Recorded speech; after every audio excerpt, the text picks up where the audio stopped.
subscribe to our channel and hit the bell icon to get the updates instantaneously. Hello everyone and welcome to MHC tech talks. मैं आशा करता हूँ आज का आपका Sunday बहुत ही बेहतरीन रहा होगा और हम आज आ चुके हैं अपने टेक बाइट्स की सीरीज की एक और नई वीडियो के साथ। और आज की वीडियो हिंदी में होगी और आज की वीडियो बहुत ही मज़ेदार होने वाली है। मैं आप सभी को रिक्वेस्ट करूंगा कि आप इसे अंत तक देखें। आज की वीडियो काफ़ी इन्फॉर्मेटिव है और आज का सब्जेक्ट भी बहुत ही बेहतरीन है। आज का जो टॉपिक है वो यह है कि हम किस तरीके से डिसाइड करें और क्या क्या चीज़ें मद्देनज़र रखनी चाहिए एक स्मार्टफोन खरीदने से पहले। Guys, today's video is going to be about smartphone buying guide. ये एक ऐसा वीडियो होगा जो आपको मदद करेगा स्मार्टफोन खरीदने से पहले।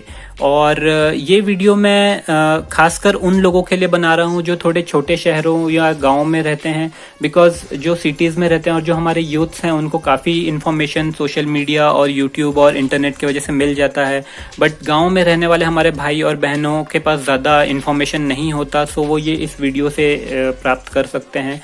उसी तरह से हमारे जो पेरेंट्स हैं या जो थोड़े इतने टेक सेवी लोग नहीं हैं उनके लिए भी ये वीडियो काफ़ी हेल्पफुल रहेगी।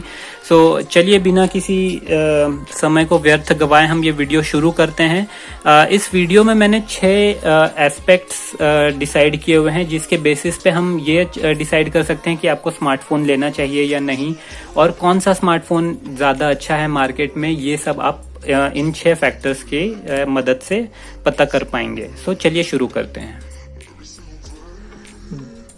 दोस्तों, सबसे पहली चीज़ जो आपको फ़ोन खरीदने से पहले करनी चाहिए वो ये है कि आपको एक लिस्ट बनाना चाहिए कि आपका रिक्वायरमेंट क्या है। फॉर एग्जांपल, आपको ये फ़ोन किस पर्पस के लिए चाहिए। क्या आपको ऐसे फीचर फ़ोन्स चाहिए बेसिक वाले जो कीपैड के साथ होते हैं या आपको स्मार्टफोन्स चाहिए। उसके अलावा आपका मेन पर्पस क्या होने वाला है ये आप पहले डिसाइड कर लें और उसके बेसिस पे फिर आप अपना जो एनालिसिस है वो कर सकते हैं। सबसे पहली चीज़ जो मैं आपको सजेस्ट करूँगा कि पहले एक लिस्ट डाउन कर लीजिए कि आपका बजट कितना होने वाला है फ़ोन के लिए और आप जो फ़ोन ले रहे हैं वो किस पर्पस के लिए लेने वाले हैं। फिर once you have decided this, आपके पास अगर ये लिखित रूप में प्रेजेंट है तब आप फिर निर्णय लेने में काफ़ी इजी जाएगा आपको। पहला सजेशन आपके लिए यही रहेगा कि आपके जो भी रिक्वायरमेंट्स हैं, जो भी आप उस फ़ोन से एक्सपेक्ट करते हैं वो आप एक लिस्ट में लिस्ट डाउन कर लें और उसके बेसिस पे मार्केट रिसर्च।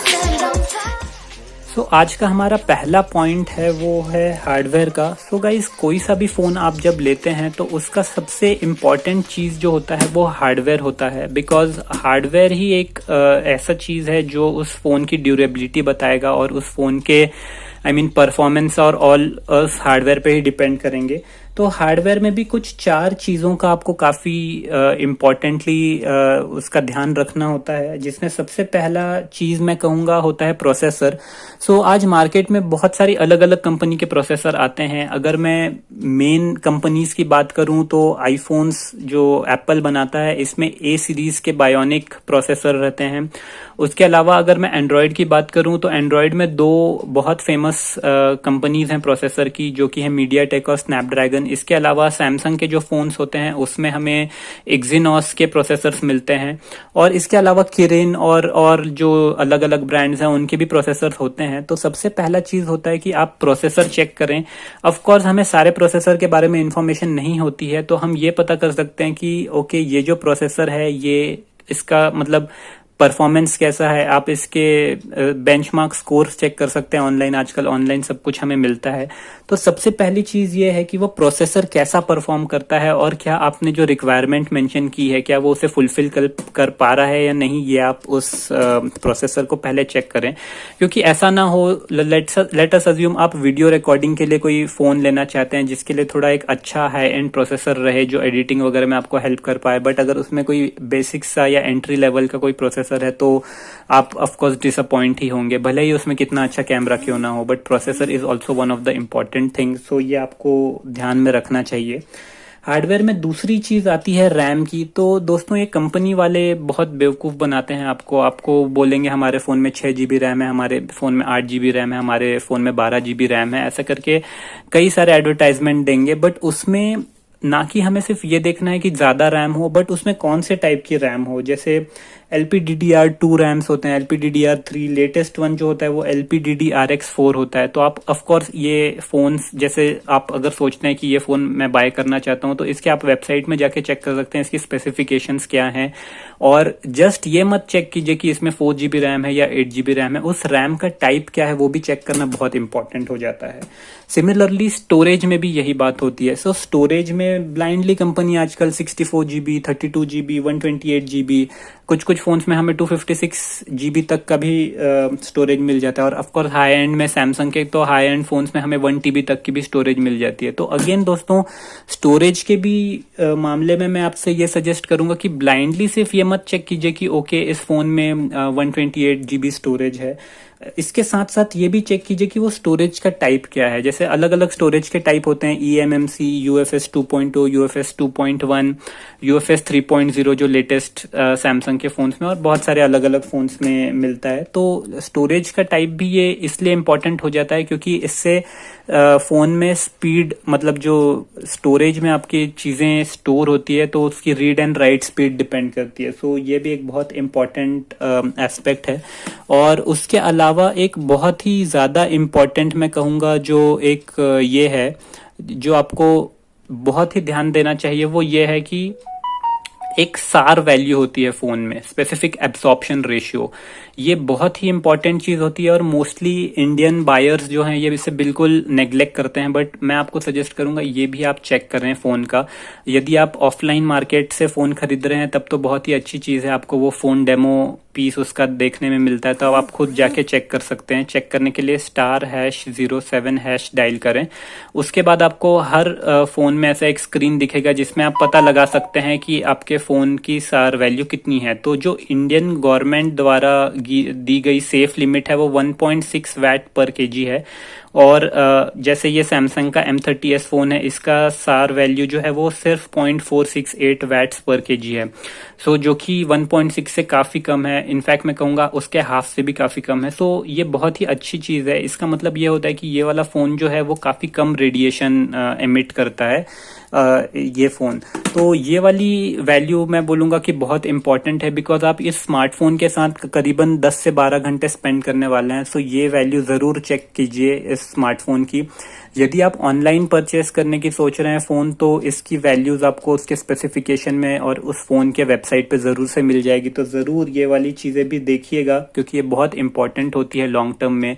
हम अक्सर 12-12, 13-13 घंटे स्मार्टफोन्स के साथ रहते हैं और अगर यदि किसी फ़ोन का सार वैल्यू बहुत ज़्यादा है सो वो आपके हेल्थ पे ज़रूर इफेक्ट करेगा। तो ये वाली बात भी आप नोट डाउन कीजिएगा।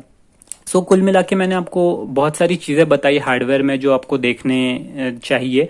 सो पहला पॉइंट आई थिंक आप सभी को क्लियर होगा कि हार्डवेयर में हमें कैसे क्या क्या पॉइंट्स देखने चाहिए। प्रोसेसर, रैम, स्टोरेज और सार वैल्यूज़, ये सब देखना बहुत ज़रूरी हो।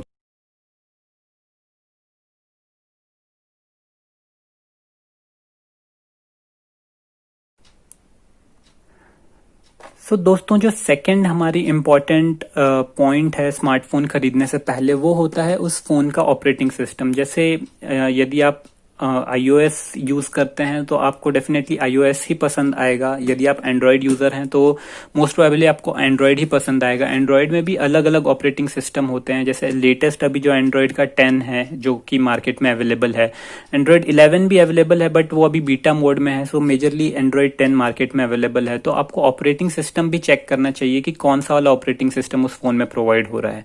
ऑपरेटिंग सिस्टम के साथ साथ आपको ये चेक करना चाहिए कि क्या वो ऑपरेटिंग सिस्टम के साथ कोई उनका खुद का स्किन आता है। जैसे कि सैमसंग का एक वन UI होता है जो कि एंड्रॉयड के ऊपर बेस्ड होता है। सिमिलरली वन प्लस फोन्स के साथ ऑक्सीजन OS आता है, रेडमी का MIUI होता है and so on. I mean सब अलग अलग एंड्रॉयड मैन्युफैक्चरर्स के अलग अलग होते हैं। Motorola pure stock Android experience provide करता है। सो ये अलग अलग पॉइंट्स हैं जो कि आपको मद्देनजर रखने चाहिए फ़ोन्स खरीदने से पहले।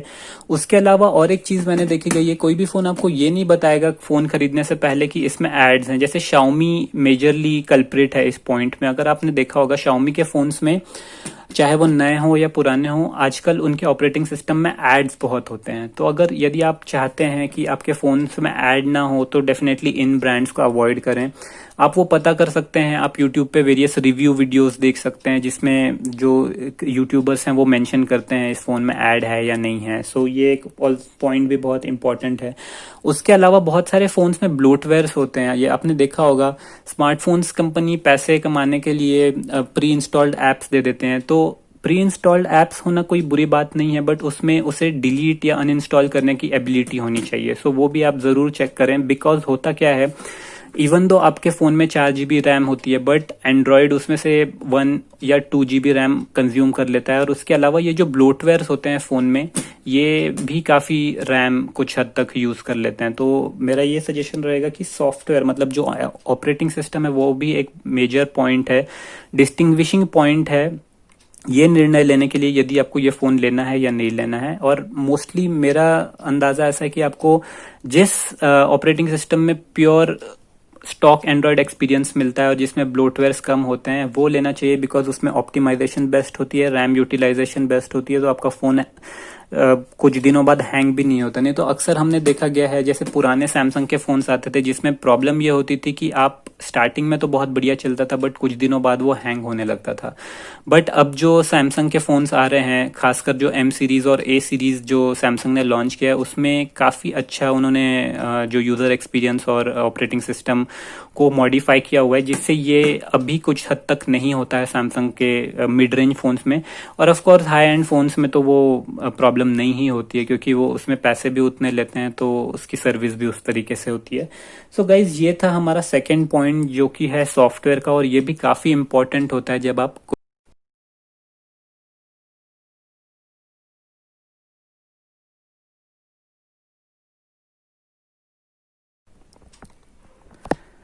दोस्तों, जो थर्ड पॉइंट है हमारे इस वीडियो का, वो है जो पोर्ट्स हमें प्रोवाइड होते हैं और उसके अलावा जो बैटरी और चार्जर हैं वो। यदि आप म्यूज़िक लवर हैं तो डेफिनेटली आप चाहेंगे कि आपके फ़ोन में 3.5 mm हेडफोन जैक हो, तो वो देखना बहुत ज़रूरी है, बिकॉज आजकल के बहुत सारे स्मार्टफोन्स में 3.5 mm हेडफोन जैक नहीं आ रहा है। उसके अलावा जैसे आईफोन में एक अलग ही पोर्ट होता है, लाइटनिंग पोर्ट, और हमारे एंड्रॉयड में भी अलग अलग पोर्ट्स होते हैं, जैसे माइक्रो USB होता है कुछ फ़ोन्स में, कुछ लेटेस्ट फ़ोन्स में USB Type-C होता है। मैं रेकमेंड करूँगा आज की डेट पे, यदि आप 10,000 और उससे ऊपर अगर इन्वेस्ट कर रहे हैं, तो उसमें डेफिनेटली आपको USB Type-C पोर्ट होना चाहिए। उसके अलग बेनिफिट्स होते हैं, उससे फ़ोन चार्ज भी थोड़ा फास्ट होता है, स्टैंडर्ड थोड़ा नया है मार्केट में। और उसके अलावा जो डेटा ट्रांसफ़र स्पीड होती है, यदि आप अपना डेटा मोबाइल से कंप्यूटर में या लैपटॉप में ट्रांसफ़र करेंगे, तो USB Type-C होने के कारण वो थोड़ा फास्ट होता है। डेफिनेटली आज के एज में Type-C तो मिनिमम रिक्वायरमेंट उसमें होना ही चाहिए। उसके अलावा बैटरी की बात करें तो बैटरी भी एक ऐसा पॉइंट है जहाँ पे जो मैन्युफैक्चरर्स है वो आपको बहुत बेवकूफ़ बनाते हैं। जैसे कि बहुत ऑन पेपर बहुत सारी वो बातें करते हैं कि हमारे पास 4000 mAh बैटरी है, 5000 है, इवन 6000 तक है। जैसे सैमसंग का ये जो फ़ोन है, इसमें 6000 mAh बैटरी है। शाओमी के कुछ फ़ोन है जिसमें 4000 से 5000 mAh मिली एम्पावर बैटरी होती है। ये अच्छी बात है, जैसे सैमसंग ने 6000 मिली एम्पावर बैटरी दी है, ये बहुत अच्छी बात है। और आई मीन ये इजीली आपको more than 1 day of usage देती हैं। तो सबसे पहले तो आपका यूजेज किस तरीके का होगा वो आप निश्चित कर लें। और उसके अलावा बैटरी थोड़ी ज़्यादा हो तो ज़्यादा अच्छा है, क्योंकि एटलीस्ट आपका फ़ोन 1 दिन तो चलना चाहिए एक चार्ज पे, ये एक इम्पॉर्टेंट चीज़ है। उसके अलावा और एक चीज़ जो ध्यान देने वाली बात है वो ये है कि क्या फ़ोन में फास्ट चार्जर प्रोवाइड किया गया है, क्योंकि फास्ट चार्जर सपोर्ट करना एक अलग बात होती है और क्या उस फ़ोन के अंदर फास्ट चार्जर आता है ये एक अलग बात होती है। इसका बेस्ट एग्जांपल है आईफोन।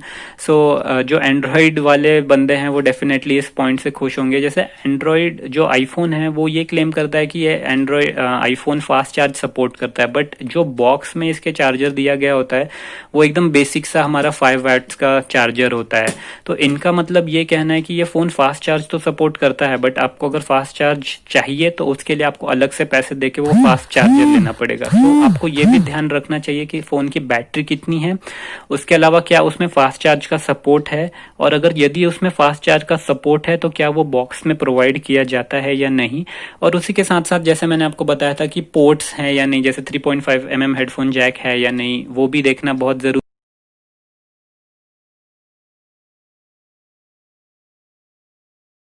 हमारा आज का फोर्थ पॉइंट है वो है कैमरा। सो आप देख सकते हैं हर स्मार्टफोन की एक अलग टाइप के कैमरा उसमें दिए गए होते हैं, और ये भी एक पॉइंट है जिससे आजकल जो कंपनीज हैं वो काफ़ी स्मार्ट प्ले करती हैं, और जो आम जनता है वो इसमें भी कंफ्यूज हो जाते हैं। जैसे कि जैसे आजकल के कैमरा में ट्रिपल कैमरा सेटअप अवेलेबल है, Xiaomi वन प्लस में 4 कैमराज अवेलेबल हैं, 5 कैमराज अवेलेबल हैं, 6 कैमराज अवेलेबल है। बट क्या वाकई में आपको इतने कैमराज की ज़रूरत है, पहले तो ये आप डिसाइड कीजिए। उसके अलावा अलग अलग लोगों के अलग अलग यूजेज होते हैं। जैसे कुछ लोग सिर्फ सेल्फीज लेते हैं, तो सेल्फीज लेने वालों के लिए फ्रंट कैमरा बेहतरीन होना चाहिए। कुछ लोग एक्चुअल में प्रोफेशनल फोटोग्राफी के लिए फोटो लेते हैं, तो उन लोगों के लिए मैं सजेस्ट करूंगा कि 3-4 कैमरा उसमें हो तो काफ़ी अच्छा है, क्योंकि उसमें वो अलग अलग मोड सिलेक्ट कर सकते हैं। यदि आपका यूजेज नॉर्मल फोटोग्राफी का होना चाहिए तो ड्यूअल कैमरा, ट्रिपल कैमरा तक भी आप फ़ोन ले सकते हैं। सो बेसिकली ये जस्ट कैमराज बढ़ा के आपको प्राइस बढ़ाते हैं, और लोग भी कंफ्यूज हो जाते हैं। जैसे कि अगर मार्केट में 2 फोन्स अवेलेबल हैं, दोनों अगर 10,000 का, एक 12,000 का है, बट जो शॉपकीपर है आपको बोल देगा कि 10,000 में आपको ट्रिपल कैमरा ही मिल रहा है और 12,000 में आपको 4 कैमराज मिल रहे हैं। बट आप खुद ये डिसाइड कीजिए कि आपको 2,000 सेव करने हैं या आपको एक एक्स्ट्रा कैमरा चाहिए, क्योंकि बेसिकली कैमरा तो नाम के लिए वो कुछ भी डाल देते हैं। जैसे कि अगर आपने मेजरली देखा होगा तो जो मेन सेंसर होता है वही मेनली हम यूज करते हैं, क्योंकि बहुत सारे लोग तो इवन स्विच भी नहीं करते लेंस के बिटवीन। कुछ एक बुके मोड के लिए होता है, कुछ मैक्रो शॉट्स के लिए रहता है। तो इसमें काफी अलग अलग यूजेज रहता है। ऑफ कोर्स अगर आप प्रोफेशनल फोटोग्राफी के लिए ले रहे हैं तो आपको ये सब चीजें पता होगी, और यही मतलब तब उस केस में आपको वो डेफिनेटली 4 कैमराज वाला फोन लेना चाहिए। बट यदि आपका नॉर्मल फोटोग्राफी रहेगा यूजेज का उसमें, तो आई डोंट थिंक आपको जस्ट बिकॉज ऑफ नंबर वो वाला फोन लेना चाहिए। So this is also very important कि आप ये अंडरस्टैंड करें कि आपका फोन में सेंसर कौन सा है। ऑफ कोर्स जस्ट आप देख सकते हैं आईफोन में एक कैमरा होने के बावजूद भी ये काफी बेहतरीन फोटोज क्लिक करता है। सिमिलरली पिक्सेल जो फोन्स होते हैं उसमें भी सिंगल कैमरा होता था पहले, अभी तो वो भी ड्यूअल और ट्रिपल कैमरा देने लग गए हैं। बट सिंगल कैमरा होने के बावजूद भी उसमें डिजिटल इमेज प्रोसेसिंग होती है, और उनका जो एल्गोरिदम सॉफ्टवेयर होता है वो काफी बढ़िया होता है, जिसके वजह से इमेज क्वालिटी बहुत अच्छी आती है। सो गाइज जस्ट नंबर्स पे मत जाइए। 64 मेगापिक्सल, 108 मेगापिक्सल का भी अभी मी 10 बीच में लॉन्च हुआ है, और बहुत सारे फोन्स हैं, रियलमी के भी फोन्स हैं। 64 मेगापिक्सल है, सैमसंग के इस फोन में 48 मेगापिक्सल है। तो सिर्फ मेगापिक्सल पे मत जाइए, उसमें जो उसका लेंस यूज हो रहा है, जो उसमें मेन सेंसर यूज हो रहा है वो चेक कीजिए आप। वो भी इंटरनेट पे देख सकते हैं। यदि आपको ज़्यादा उसका नॉलेज नहीं है तो आप यूट्यूब पे वीडियोस देख सकते हैं कौन से ज़्यादा अच्छे हैं। सो ये भी काफ़ी इंपॉर्टेंट एस्पेक्ट है। स्मार्टफोन खरीदने से पहले ज़रूर चेक कीजिएगा कि आपके फ़ोन में कौन सा मिल रहा है। और सिमिलरली कुछ फ़ोन्स के रियर कैमरा अच्छे होते हैं और फ्रंट कैमरा अच्छे नहीं होते, but just because rear camera अच्छा है आप वो फ़ोन ले लें और बाद में पता चला कि आप तो सेल्फीज़ के लिए वो फ़ोन लेना चाह रहे थे। तो ये भी ज़रूर चेक कीजिए कि फ्रंट कैमरा कैसा है उसका और रियर कैमरा कैसा है। सो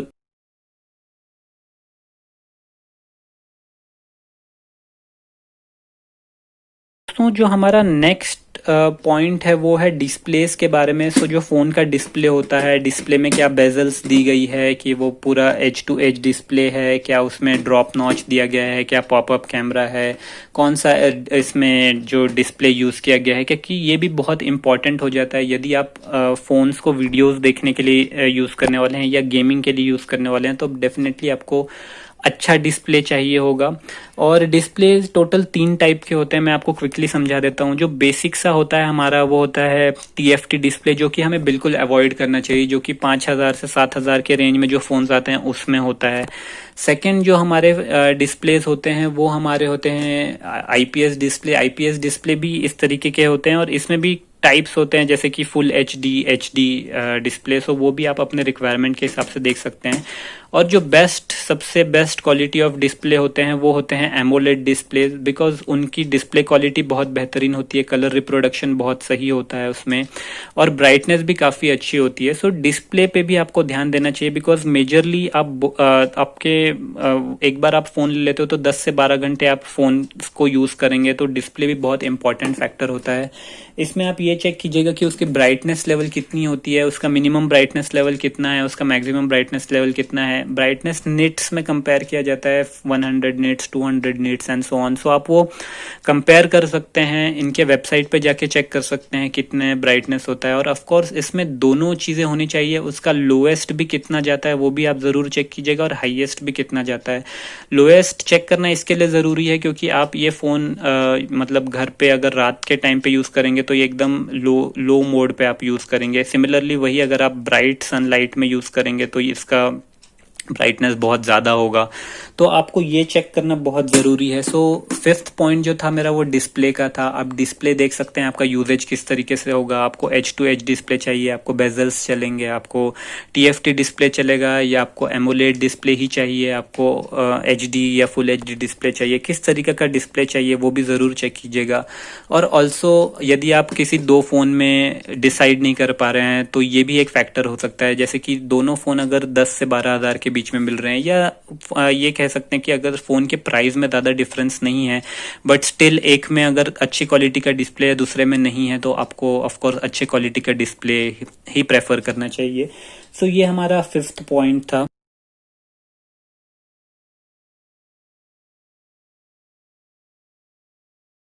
दोस्तों लास्ट में जो हमारा पॉइंट है ये भी काफ़ी इम्पॉर्टेंट पॉइंट है, जो कि है प्राइस से रिलेटेड। सो मैंने आपको स्टार्टिंग में ही कहा था कि आप एक चेकलिस्ट बना लें और अपना एक प्राइस बजट डिसाइड कर लें। और दोस्तों मार्केट में आप जाएंगे तो शॉपकीपर का काम तो है फ़ोन बेचना, तो वो आपको ज़रूर हाई एंड फ़ोन्स दिलाने की कोशिश करेगा। सिमिलरली ऑनलाइन भी जब आप फ़ोन्स खरीदते हैं तो सेल में आप चेक करते हैं, कुछ डील्स आपको टेम्पटिंग लगते हैं और आप आपके बजट से ओवर जाके वो फ़ोन खरीद लेते हैं। बट गाइज एक जोक भी मुझे इससे याद आता है कि यदि आप स्मार्टफोन खरीद रहे हो या शादी कर रहे हो, ऑफ कोर्स दोनों ही करने के बाद आपको ऐसा लगता है काश थोड़े दिन और रुक गया होता, कुछ अच्छा मॉडल मिल जाता। So guys keeping jokes apart, मैं ये कहूँगा कि प्राइस एक बहुत इंपॉर्टेंट पॉइंट होता है और आपको अपने बजट डिसाइड करके उस बजट में जो आपको बेस्ट मिलता है वो लेना चाहिए। उसके अलावा ब्रांड भी काफ़ी इंपॉर्टेंट रोल प्ले करता है कि आप ये चेक कीजिए कि वो ब्रांड कैसा है, उसके हिस्ट्री चेक कीजिए, उसके रिव्यूज ज़रूर चेक कीजिए। आजकल ऑनलाइन यदि आप परचेस करते हैं तो उसकी रिव्यू आपको नेट पे मिल जाता है, तो रिव्यू चेक कीजिए, यूट्यूब वीडियोस चेक कीजिए कि उसके बारे में लोगों ने क्या कहा है।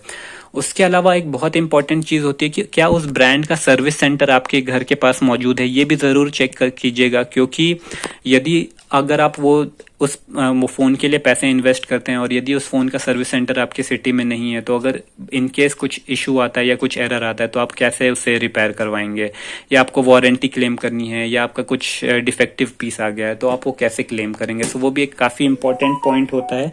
सो आपको मैं सजेस्ट करूँगा कि आप ब्रांड भी चेक कीजिएगा उस फ़ोन का, और क्या उस फ़ोन का सर्विस सेंटर आपके सिटी या आपके नियर बाय लोकेशन में अवेलेबल है कि नहीं, वो चेक कीजिएगा। और दूसरी बात, ये आजकल काफ़ी चल रहा है, सो मैंने सोचा ये वाला पॉइंट भी कवर करना चाहिए। सो दोस्तों बहुत सारी ऐसी चीज़ें हैं जो सामने आ रही है, चाइना इंडिया के साथ काफ़ी कुछ कर रहा है। सो मैं इस वीडियो के माध्यम से आपको ये भी सजेस्ट करूँगा कि जहाँ तक हो सके नॉन चाइनीज़ ब्रांड लेने का ट्राई कीजिए। ऑफकोर्स आपके पास अगर कोई चाइनीज़ ब्रांड का फ़ोन है तो मैं ये नहीं कहूँगा कि उसे फेंक दीजिए। ऑफकोर्स आपने वो पैसे दे के लिए हैं तो आपको यूज़ करना चाहिए। बट अगर गोइंग फॉरवर्ड आप कोई फ़ोन लेने का सोच रहे हैं तो हमारे पास मार्केट में बहुत से अल्टरनेटिव्स हैं, आप वो अल्टरनेटिव्स ट्राई कर सकते हैं। जैसे हमारे पास सैमसंग है, यदि आप थोड़े प्रीमियम फ़ोन्स लेना चाहते हैं तो हमारे पास एप्पल है, आप आसूस ट्राई कर सकते हैं, आप सैमसंग, मोटोरोला ये सब ट्राई कर सकते हैं।